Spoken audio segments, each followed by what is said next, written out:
तो नमस्कार साथियों और प्यारे बच्चों, हमारे साथ आज एक नए इंटरव्यू में हमारे साथ मौजूद है हिमांशु ध्यानी। और ये नेगेटिव ट्यूटोरियल्स के 2022-23 के छात्र रहे हैं और इस बार इन्होंने मैथमेटिक्स में 100 आउट ऑफ 100 स्कोर किया है। और इनका जो छात्र जीवन था इस बार का वो काफ़ी संघर्षपूर्ण था। इन्होंने काफ़ी मेहनत की है और इनका जो मेहनत करने का तरीका था या जो इनका पूरा एक साल बीता है, मैं चाहता हूँ ये जर्नी ये आपकी और इनकी जर्नी लगभग सेम ही होगी। मैं चाहता हूँ ये अपनी जर्नी आपसे शेयर करें। तो हिमांशु ध्यानी बेटा, पहले तो आपको बहुत बहुत शुभकामनाएं। पहले तो मैं थैंक यू करना चाहूँगा अनूप भैया का और नवीन भैया का, जिन्होंने इतनी मेहनत करी और मैं आज यहाँ आपके सामने बैठा हूँ तो बस इनकी मोटिवेशन और मेहनत की कृपा ही है। बाकी हम और स्कूल के टीचर ने ही बहुत मेहनत करी थी, बाकी अब भैया बोलेंगे। अच्छा बेटा, तो बेटा सबसे पहला मेरा सवाल यही है कि देखो, जैसे आपको अपना रिजल्ट पता लगा तो कैसा महसूस हुआ आपको? महसूस तो बहुत अच्छा हुआ था, क्योंकि 1 मार्क्स का मेरे को बहुत डाउट था और मुझे अगर 99 आते तो बहुत बुरा लगता, क्योंकि मैंने मेहनत बहुत करी थी। और जब रिज़ल्ट आया तो मेरी सीधा 100 पे नज़र गई। बाकी फिर मैं समझ ही गया था कि कौन से सब्जेक्ट में होंगे, क्योंकि मुझे पता था मैंने किस में सबसे ज़्यादा मेहनत की है और कौन सा फेवरेट सब्जेक्ट भी है। तो इसीलिए बहुत अच्छा लगा था। ठीक है, ठीक। अच्छा, चलो जरा बात करते हैं थोड़ा उन चीज़ों की क्योंकि मेरे पास काफ़ी बच्चों को सवाल आए थे, तो वो कह रहे थे भैया ये हिमांशु ध्यानी के 100 मार्क्स आए, तो थोड़ा उनका हम दिनचर्या जानना चाहते हैं। तो बात करें मैथमेटिक्स की, तो आप ऑन आइडिया एक दिन में मतलब कितना टाइम देते थे मैथ्स को? मैथ्स को मैं ऑन आइडिया 4 घंटे, पेपरों के टाइम पे तो ज़्यादा देता था, पर नॉर्मल डेज़ पे 4 घंटे। बाकी स्कूल में भी बहुत मैम प्रैक्टिस कराती थी और भैया होमवर्क तो बहुत देते ही थे ऐसे, पर अच्छा था, जितना ज़्यादा होमवर्क दिया उतनी ज़्यादा प्रैक्टिस हुई हमारी और उतना ही अच्छा रिज़ल्ट भी आया। ठीक। अच्छा, ये बताइए कि काफ़ी बच्चे क्या करते हैं कि 10th में आते हैं तो वो ना बहुत सारी बुक्स खरीद लेते हैं, जैसे कि R D Sharma, R S Agarwal वगैरह वगैरह। तो ये बताओ, आपने 10th में आते ही कोई बुक ली थी एनसीईआरटी के अलावा? हाँ, मैंने ली तो थी, वो अप्रैल मई के टाइम पे ली थी मैंने आर डी शर्मा, जो कि मैं कहूँगा फ़ायदा नहीं हुआ उसका। मैंने 600 रुपये के लिए बर्बाद गए, क्योंकि मैंने उससे सिर्फ एक चैप्टर किया था, ट्रिग्नोमेट्री। उसके अलावा मैंने कुछ नहीं किया है बाकी, क्योंकि टाइम ही नहीं मिला, क्योंकि स्कूल से इतनी प्रैक्टिस करा रहे थे और भैया इतने सैम्पल पेपर और भैया के असाइनमेंट इतने ज़्यादा थे कि सारा पूरा हो गया था, उसी में कवर हो गया था। आर डी करने का कुछ फ़ायदा तो लगा नहीं मुझे। अच्छा, तो मतलब आप कहना चाह रहे हैं कि आपने आर डी शर्मा से प्रैक्टिस नहीं की और एनसीईआरटी किया आपने? हाँ, अच्छा, एनसीईआरटी कितनी बार की हुई आपने? एनसीईआरटी मैंने 4 से 5 बार करी होगी, क्योंकि 2 बार तो अनूप भैया ने करा दी थी और 1 बार स्कूल में हुई थी और 1 बार मैंने खुद से करी थी, 1-2 बार। ठीक है। और एनसीईआरटी के अलावा जैसे आप कह रहे हैं कि आपने असाइनमेंट किए, वो आपने असाइनमेंट कौन सा वाला असाइनमेंट है? वो वही भैया ने असाइनमेंट दिए थे नेगी ट्यूटोरियल के पास्ट 20 ईयर्स के क्वेश्चन थे, उसमें अच्छे क्वेश्चन भी थे, डाउट भी आ रहे थे और भैया बता भी रहे थे और ठीक थे क्वेश्चन, मतलब बहुत फ़ायदा हुआ उनसे। तो मीन्स आपको बोलने का मतलब है कि अगर आप एनसीईआरटी कर लें ठीक से 2 से 4 बार और जो मैंने आपको असाइनमेंट प्रोवाइड करवाए है ना, वो कर ले तो इतना सफिशिएंट है, मतलब इतने में आप अच्छा स्कोर कर सकते हैं। बहुत अच्छा स्कोर हो जाएगा। ठीक है। तो इसके अलावा आप ये बताइए कि अब जो होमवर्क करने का तरीका होता है, अब बच्चों को होमवर्क दिया जाता है, तो आपके हिसाब से हम आपको होमवर्क देते थे तो आप होमवर्क को क्या मतलब एज अ बोझ के तौर पर लेते थे या कैसे लेते थे होमवर्क को आप? होमवर्क को तो प्रैक्टिस के तौर पे लिया करो और जिस दिन भैया होमवर्क देते हैं उसी शाम को कर लिया करो, वही फ़ायदा है। और एक बात और बताऊंगा कि बहुत सारे दोस्त तुमसे होमवर्क मांगेंगे या एक दूसरे से मांगेंगे। अगर तुम अपने दोस्त के अच्छे दोस्त हो, चाहते हो कि वो भी आगे बढ़े, तो होमवर्क मत भेजना, बोल देना मैंने भी नहीं किया। मैं भी यही करता था, मेरे बहुत दोस्त मांगते थे, मैं बोलता था मैंने कर लिया था, पर मैं बोलता था मैंने अभी तक नहीं किया है, फिर बस यही था। अच्छा, रही बात, क्योंकि अगर ये तो होमवर्क की बात होगी, थोड़ा बात करते थे टेस्ट सीरीज़ की।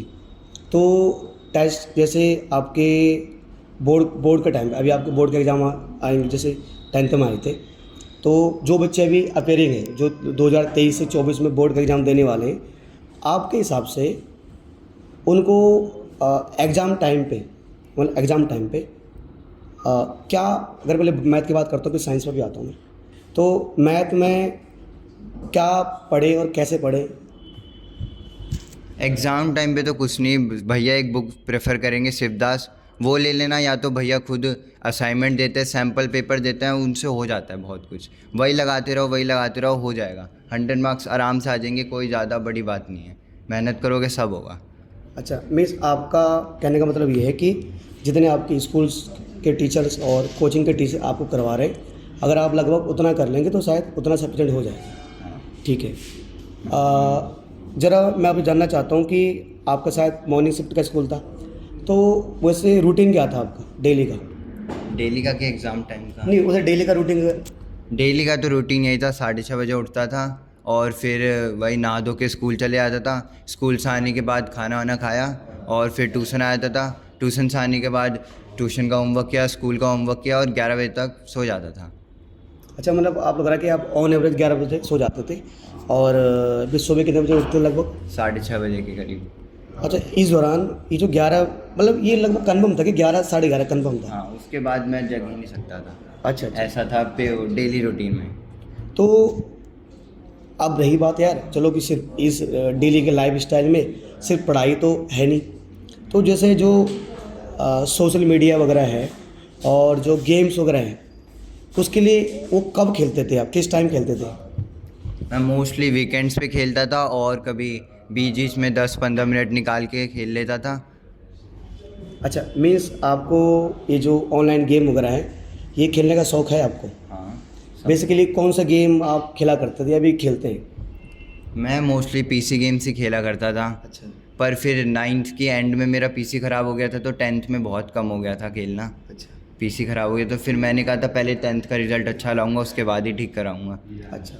मीन्स बोलने का मतलब ये है कि आप ये नहीं कि सिर्फ किताबी कीड़े थे, आप गेम्स में भी उतना ही ध्यान देते थे। अच्छा, अगर बात करें कि बाहर के गेम जैसे फुटबॉल हो गया, क्रिकेट हो गया, ये वाले गेम आपने 10th में खेले थे या थोड़ा कम कर दिए थे, या कैसे बैलेंस बनाते थे? क्योंकि भाई एजुकेशन के साथ साथ थोड़ा फिजिकल डेवलपमेंट भी ज़रूरी है। वही संडे सैटरडे जिस दिन स्कूल की छुट्टी रहती थी, सुबह जाते थे सारे दोस्त खेलने, अच्छे से खेलते थे, मतलब कोई कमी नहीं थी, सारी चीज़ें अच्छे से करते थे, बराबर टाइम देते थे सबको, बस यही था बाकी गेम्स का। अच्छा, और जैसे काफ़ी बच्चे कहते हैं कि सर 10th में आ गए, 12th में आ गए, थोड़ा सा दोस्ती वगैरह कम करते हैं या थोड़ा दोस्तों से उनका जुड़ाव कम हो जाता है, तो आपको ऐसे लगा कि थोड़ा दोस्तों से जुड़ाव कम हो गया कुछ ऐसे? नहीं, मेरे तो बहुत दोस्त हैं, लिटरली बहुत ज़्यादा हैं, पर ये भी बात है कि मेरे अच्छे दोस्त हैं, कब उन्होंने जब मैं पढ़ाई करता था तब वो मेरे को डिस्टर्ब नहीं करते थे कि कुछ होता है कि बाहर आ जाए, क्या इतना पढ़ रहा है वगैरह वगैरह। मेरे दोस्तों ने कभी ऐसा नहीं किया। मैं बोल देता था मैं पढ़ रहा हूँ तो वो बोलते थे ठीक है, बाद में आ जियो या बाद में खेल लियो, ऐसे। अच्छा, अब आमतौर पे क्या होता है कि जैसे अब एक पुराने टाइम की बात अलग है, अब आज के ये होता क्या है कि लगभग हर महीने किसी दोस्त का बर्थडे आ जाता है, कभी कोई पार्टी हो जाती थी, तो कैसे उसको फिर मैनेज करते थे? कभी कभी तो चले जाता था, वो भैया को भी पता है, एक बार हुआ था कुछ सीन, बाकी उसके लिए मैंने बोल दिया था भैया को सॉरी। बाकी था जाता था, पर वही है, ज़्यादा नहीं, जो कुछ ज़्यादा ही खास हो उन्हीं में जाता अच्छा था। अच्छा, मतलब आपको लग रहा है जो कुछ ज़्यादा ही खास हो, हाँ खास कसम जाते थे, ठीक है। हाँ। जब बात यहाँ खास हो गई है, तो जो पढ़ाई के साथ साथ आप थोड़े इस एज में क्या होता है कि थोड़ा कुछ पढ़ाई के अलावा एक तो सोशल मीडिया हमारा थोड़ा दिमाग ख़राब कर देता है, बाकी कुछ ऐसी चीज़ें जीवन में हुई आपके साथ कि जो मतलब आप समझ सकते हो, जैसे आपके पुरुष मित्र तो हैं, हाँ, कुछ महिला खास मित्र रही आपकी? रही तो नहीं है, मतलब उतनी खास भी नहीं, वैसे ही क्लासमेट टाइप की। पर वही था कि डिस्ट्रैक्ट नहीं हुआ मैं, सही टाइम पे सही जगह पे मैंने फोकस कर लिया और उसी का नतीजा आ जाए। तो जो आप एकदम करीबी मित्र थे, चाहे वो पुरुष रहे हों चाहे महिलाएं रहे हों, उन्होंने आपको क्या लगा, मतलब पढ़ाई में हेल्प की, मतलब या एक मतलब मेरा तो ये मानना है कि आपका अच्छा दोस्त वही है, ये चाहे गर्ल्स में हो चाहे बॉयज़ में हो, जो आपकी हर एक काम में हेल्प करे, पढ़ाई की जगह पढ़ाई में हेल्प करे, और अगर किसी कहीं वैसे हेल्प चाहिए वहाँ हेल्प करे। तो आपके दोस्तों का बर्ताव कैसे था आपके साथ? मेरे साथ तो अच्छा ही था, मतलब पढ़ाई करते टाइम डिस्टर्ब नहीं करते थे, तो बाकी जो करते थे वो अभी साथ हैं नहीं, और जो नहीं करते थे वो अभी तक साथ हैं और आगे भी रहेंगे। ठीक है, और बाकी अभी तो वैसे जैसे क्वेश्चन बहुत सारे हैं, अभी जब कुछ बच्चों को मेरे पास क्वेश्चन आए थे कि सर एग्ज़ाम टाइम पे किस बुक से पढ़े, मतलब जो एग्ज़ाम टाइम में कितने घंटे पढ़े, मैं भी चाहता हूँ कितने घंटे पढ़े एग्ज़ाम टाइम। एग्ज़ाम टाइम पे 6 घंटे इनफ है, पर सबका अलग अलग पोटेंशियल होता है, ग्रैबिंग पावर सबकी अलग होती है, कोई जल्दी ग्रैब कर लेता है और कोई बहुत टाइम लगाता है। बस वही है, जब भी पढ़ो फोकस करके पढ़ो और अपना 100% दो, हो जाएगा बाकी तो। घर वालों की तरफ से जैसे क्या था आपका, मतलब अभी कुछ कितना प्रेशर था या घर वालों को कैसा सपोर्ट रहा था। घर वालों का सपोर्ट तो स्टार्टिंग से ही था, कोई प्रेशर नहीं था, बस बोला मतलब पढ़ने के लिए भी नहीं बोलते थे, खुद से ही पढ़ लेते थे, बस कोई प्रेशर नहीं था, बस ये था कि साथ थे हमेशा और अभी भी। अच्छा, जैसे सुनने में आया कि अभी जब आप 10th में थे शायद आपके फादर के कुछ शायद हेल्थ इश्यूज आए थे, शायद अभी भी है, तो उस दौरान शायद पूरा परिवार वहाँ लग गया होगा उनके स्वास्थ्य को ठीक करने में। तो यार उस दौरान पढ़ाई में थोड़ा डिस्टर्बेंस हुआ होगा, आपको दिक्कत आई होंगी, तो कैसे हैंडल किया, क्योंकि ये सबसे बड़ी बात है ना। अब शायद वो एग्ज़ाम टाइम पे हुआ था मेरे ख्याल से, हाँ, है ना। तो उस टाइम कुछ थोड़ा पढ़ाई से थोड़ा ध्यान भटका था आपका, और कैसे मैनेज किया आपने। डिस्टर्बेंस तो हुआ ही था, वो सबके घर में ही होता है अगर कोई हेल्थ इश्यूज़ हो तो। बाकी फोकस इससे प्रकार से किया कि दिन में तो वहीं लग जाते थे वही डिस्टर्बेंस की वजह से, और मम्मी ने बहुत सपोर्ट किया, मम्मी कहती थी तू पढ़ ले, मैं देख लेती हूँ जो भी करना है। बाकी इसलिए फिर मैं रात को पढ़ना ज़्यादा प्रेफर करता था, क्योंकि तब सब सो जाते थे, कोई दिक्कत भी नहीं होती थी ज़्यादा डिस्प्ले। अच्छा अच्छा अच्छा, कुछ बच्चे ऐसे हैं जैसे एग्ज़ाम टाइम पे बोलते हैं कि यार ये जैसे मान लो उनकी छुट्टियां पढ़ने वाली हैं, तो कुछ बच्चे रात को पढ़ना शुरू करते हैं, मतलब पूरी रात भर पढ़ते हैं, कुछ बच्चे दिन में पढ़ते हैं। तो आपका रूटीन क्या था, मतलब आप रात को पढ़ना ज़्यादा प्रेफर करते थे या मॉर्निंग टाइम में या डे टाइम में। वो तो सबके ऊपर डिपेंड करता है, आप कभी रात में जग के पढ़ लो, कभी सुबह उठ के पढ़ लो, जो तुम्हें सबसे अच्छा लगे कि जहाँ पे तुम्हारा अच्छे से फोकस हो पा रहा है वही फॉलो करो। मैं तो मोस्टली रात को ही पढ़ता था, मतलब रात के 9-10 बजे से बैठ जाता था और 2, ढाई, 3 बजे तक पढ़ता था, उसके बाद 2 घंटे सो के सुबह 6 बजे अनुभव की क्लास ही होती थी मैथ्स की। अच्छा हाँ, ये तो एग्ज़ाम टाइम की बात हो गई। अब जैसे यार काफ़ी बच्चे जो हमारे पास पढ़ते हैं, तो वो कहते हैं कि यार हम लोग ना मैथ और साइंस में इतनी ज़्यादा मेहनत करते हैं, या मान लो मैथ्स वाला भैया नवीन भैया, वो मान लो सॉरी साइंस वाला भैया नवीन भैया, वो कह रहे बहुत सारा होमवर्क दे देते हैं, कह रहे अनु भैया भी बहुत सारा होमवर्क दे देते हैं। तो मतलब मैथ और साइंस में काफ़ी टाइम बच्चों का जाता है, क्योंकि बच्चे मेहनत करते हैं, जाहिर सी बात है। तो उसके अलावा जो बाकी सब्जेक्ट है, SST हो गया, इंग्लिश हो गया, हिंदी हो गया, वो फिर आपने कैसे मैनेज किया। मैं कहता आई थिंक देखो आपका मैथ में 100 मार्क्स है, साइंस में 94 मार्क्स है, और SST में 90 मार्क्स है, और इंग्लिश में 92 और हिंदी में 92। इन सब में आपके 90+ मार्क्स है लगभग। तो ये बाकी सब्जेक्ट को आपने मैथ और साइंस के अलावा कैसे हैंडल किया। बाकी सब्जेक्ट को मैंने ऐसे हैंडल किया कि मैं यूट्यूब पे वीडियोस देख लिया करता था, और यूट्यूब पे बहुत अच्छे अच्छे चैनल है जो कि आपको बहुत अच्छा गाइड करेंगे। मैंने हिंदी, इंग्लिश और SST के लिए उन्हीं को देखता था, मतलब पेपरों के टाइम पे, खाली टाइम पे उन्हीं को प्रेफर करता था देखना, और वही देखता था, बहुत अच्छा गाइड करते थे वो। तो उन्हीं की गाइडेंस को फॉलो किया। तो कुछ चैनल के नाम मैं बता भी देता हूँ। शोभित निर्वाण नाम के एक चैनल है, पढ़ले नाम का है, बहुत अच्छा गाइड करते हैं, उनको फॉलो करें।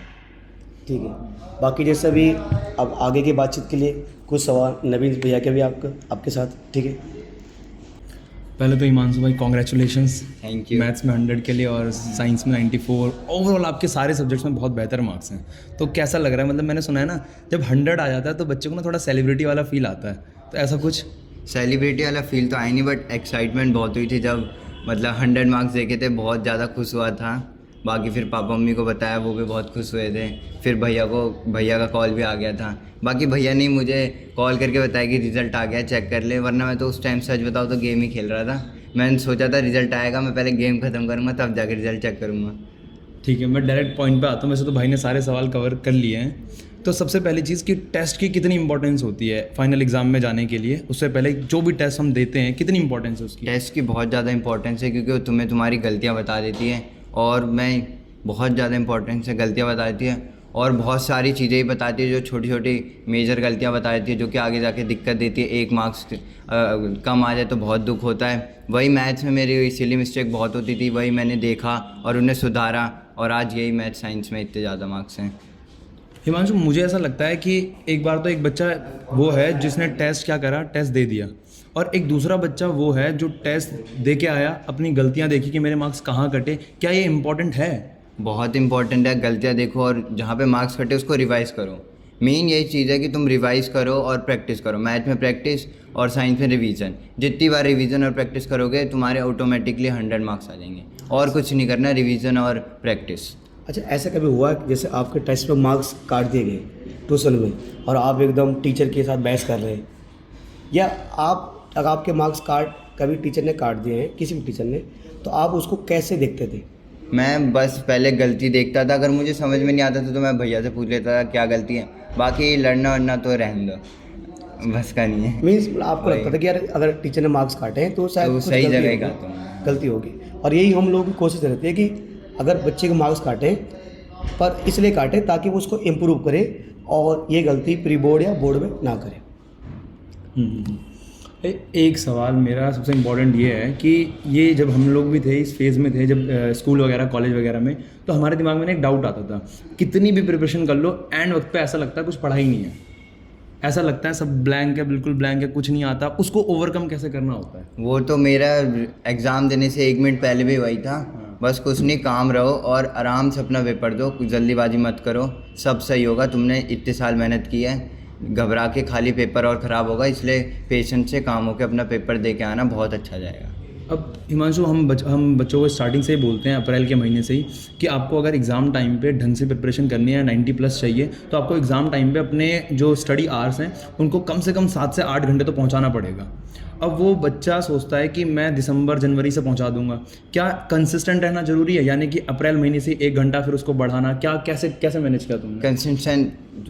कंसिस्टेंट रहना बहुत ज़रूरी है, क्योंकि वही है, मैं अभी बहुत नहीं था, मतलब 11 बजे के बाद मैं उठ नहीं पाता था। फिर मैंने धीरे धीरे सितंबर से अपना ठीक किया, 11 से 11:30, फिर 12, 12:30, 1, ऐसे ही करते करते मैं उसे 3 बजे तक खींच गया। और एक दिन तो मैं मतलब 6 बजे तक भी जगा था। बाकी वही मेहनत करते रहो, हो जाएगा। ओके, और कुछ? अच्छा, साइंस में अच्छा ये बताओ, आपको फिजिक्स केमिस्ट्री बायो में से सबसे आसान क्या लगी? सबसे आसान मुझे फ़िज़िक्स लगी, क्योंकि मेरी मैथ फेवरेट थी और मैथ ने बहुत मदद की है फ़िज़िक्स करने के लिए। बाकी अगला टारगेट मेरा फ़िज़िक्स ही है। अब एक सवाल ये रहता है कि साइंस में जो नंबर कट होते हैं, अधिकांश ये मानना है कि बायोलॉजी में कट होते हैं, तो तुम्हें क्या लगता है जो तुम्हारे नंबर कटे हैं वो कहाँ गए हैं और क्या कमी थी?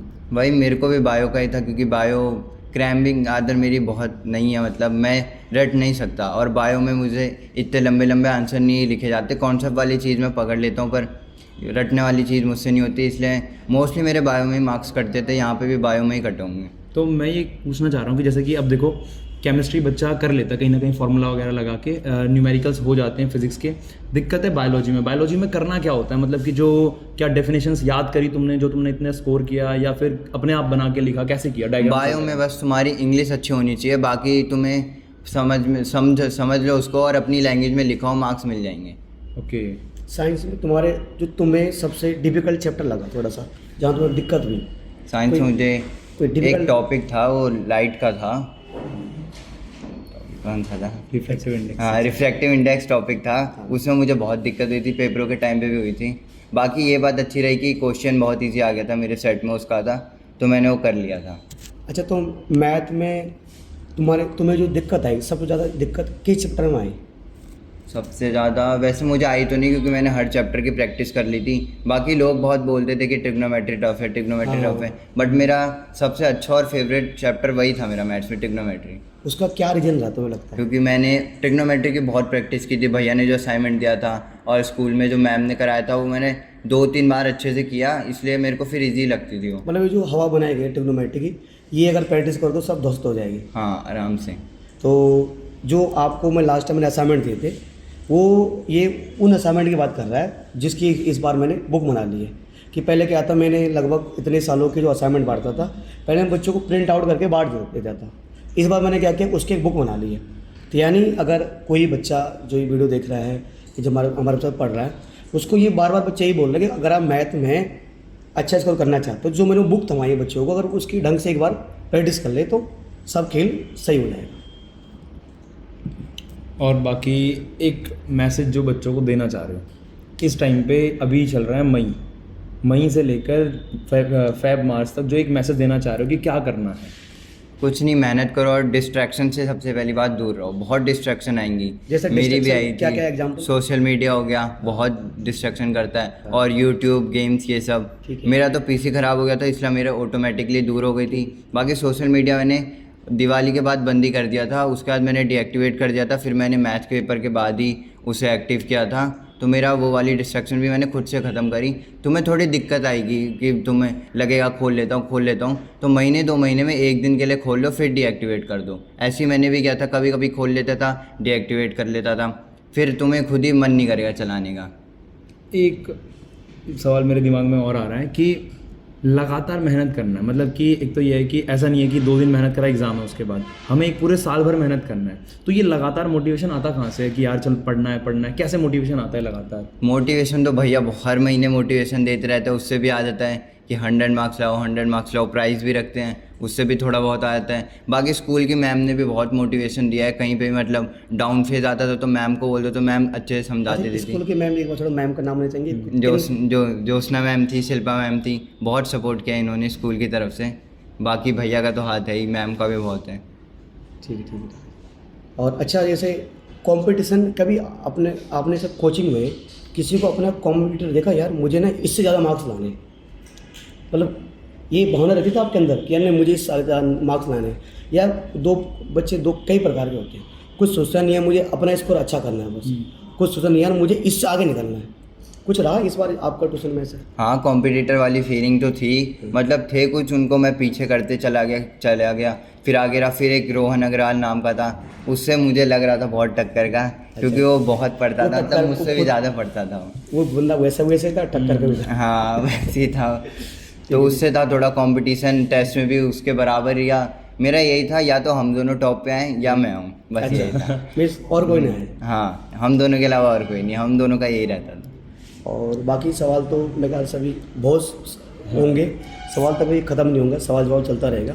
बाकी ये इंटरव्यू लेने का हमारा यही मकसद था कि जो इस बच्चे की थोड़ा जर्नी रही है वो हम आम बच्चों तक पहुँचाएँ, क्योंकि ये कोई हाई क्लास बच्चा नहीं है, सिंपल सादा बच्चा है, हमारे समाज में रहने वाला बच्चा है। इसके जीवन में भी उसी प्रकार की चुनौतियाँ आई है जो हर एक बच्चे को उसमें आती है। तो उम्मीद कर रहा हूँ कि इस बच्चे के जो चला आपने इंटरव्यू बताया उससे काफ़ी कुछ सीखने को बच्चों को मिला होगा। और अगली बार अगर इस बार ये बच्चा यहाँ बैठा है तो अगली बार शायद आप भी यहाँ बैठो। और मैं चाहता हूँ जैसे इस बार हमने एक बच्चा बुलाया है यहाँ पर, मैं चाहता हूँ अगली बार हम ऐसे बहुत सारे बच्चों को बुलाएं, ताकि हमें सबकी जर्नी से कुछ ना कुछ सीखने को मिलेगा। अब देखो, होने के लिए तो हमारे पास बहुत बच्चे 95+ वाले, 90 वाले, पर फिर 100 वाले की थोड़ा बात ही अलग होती है। ठीक है। और हिमांशु, आप आए, आपने हमें अपना बहुत कीमती समय दिया। ठीक है, इसके लिए आपका बहुत बहुत धन्यवाद। बाकी मैं एक बात बोलना चाहूँगा कि बच्चे सोचते हैं कि 100 मार्क्स वाला है, बहुत पढ़ता होगा, बहुत ज़्यादा पढ़ता होगा, मतलब सुबह शाम पढ़ाई। मैं ऐसा बिल्कुल नहीं था। मैं बहुत, मतलब स्टार्टिंग में तो बहुत कम पढ़ता था। फर्स्ट टर्म तो मेरा ऐसे ही गया है, बस मेरे फेवरेट सब्जेक्ट मैथ साइंस है, उन्हीं में फोकस करता था। बाकी में तो मैं ध्यान भी नहीं देता था। प्री बोर्ड तक मेरा ऐसे ही था। बट यही है कि तुम सही टाइम पे सही जगह पे फोकस कर लो और सही टॉपिक पढ़ लो, उसी से हो जाता है। बाकी टॉपिक भैया बता देंगे कौन कौन से मेन है, उन्हीं को पढ़ के चले जाओगे तो 80% मार्क्स तो पक्का है। बाकी 20% तुम्हारे पूरे साल की मेहनत है, छोटे मोटे क्वेश्चन जो, बस वही है। ठीक है सर? ठीक। ठीक है, तो बाकी क्वेश्चन तो बहुत सारे हैं, इंटरव्यू लंबा हो जाएगा। ठीक है, तो यहाँ से बहुत बहुत धन्यवाद आपको दोबारा से। ठीक है, तो फिर मिलते हैं नए वीडियो में, नए बच्चे के साथ, नए स्टूडेंट के साथ, नए बच्चों के साथ, नए टॉपर के साथ। तब तक के लिए जय हिंद, जय भारत।